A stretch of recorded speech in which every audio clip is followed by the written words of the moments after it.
As we come now toward the end of the Christmas season, we reach another high point, this feast of the Epiphany, a word that connotes manifestation or revelation, and it is to the Magi from the east, probably from Persia, who in following astrological signs to Bethlehem, find a child now probably at least a few months old, and yet in him they recognize the future king of Israel. They are among the first to meet the Christ, that is, the one anointed by God to be Savior. And they are not even of the race and nation to which he belongs.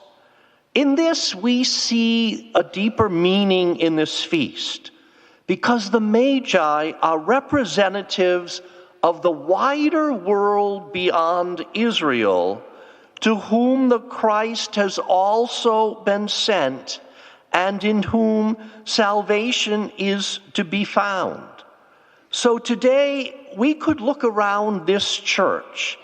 and survey the various regional, ethnic, and national lineages that are represented among us here.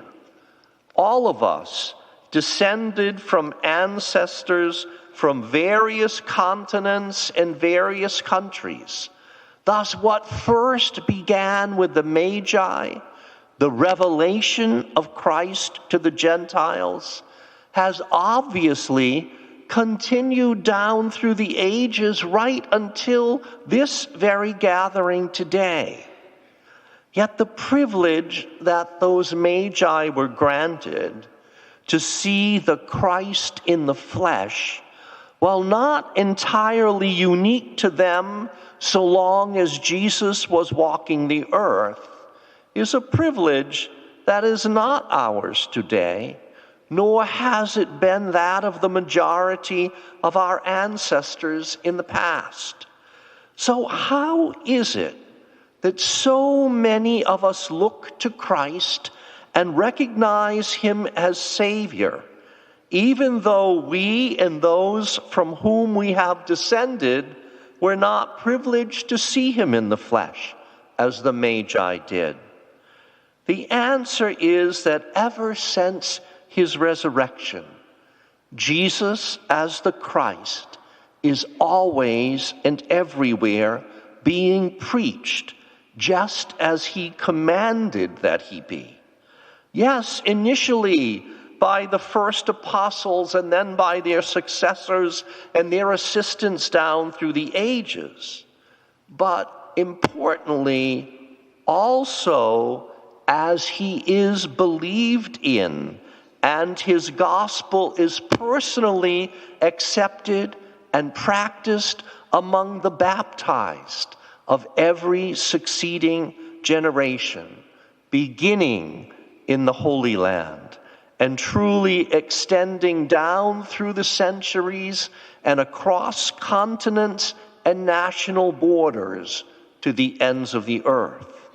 Yes, wherever Christ's word is heard in the gospel, wherever he is worshiped and received in the Eucharist as he himself prescribes be done, he is being revealed. Wherever Christ's word is taken from worship and with the power of grace received in that worship applied in daily life and used to face the many perennial human challenges, Christ is still being made manifest. So right here and right now, Epiphany is still happening at this very Mass, and in the effects it should have, especially beyond our church doors. Yes, Christ is present in the bad that we refrain from doing on account of his grace, as well as in the good, whether it be great or small, that we are able to accomplish because we are strengthened by him right here. So the Epiphany and the Eucharist always go hand in hand in God's plan of salvation,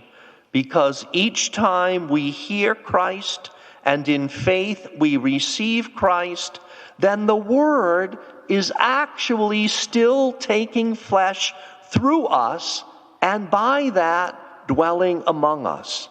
So let this annual feast not fail to inspire us to renew our own Christian vocation in the world today, especially by always striving to improve the corner of this world that we inhabit in accord with the gospel of Jesus Christ. That vocation, that sacred call, whether we be laity or clergy or consecrated religious, is nothing less than to shine the light reflected from Christ, who is the light, and who keeps calling people of every race and place, every ethnicity and nationality, to leave the darkness of unbelief and come to that light of faith, so as to have the fullness of life that he promises here and hereafter. So let us not simply observe the Epiphany annually, but try to live the Epiphany every day, so that Christ may ever be made manifest wherever we are, until that day when, like the Magi in history, we are all privileged to see Christ face to face. That will be the day of true glory.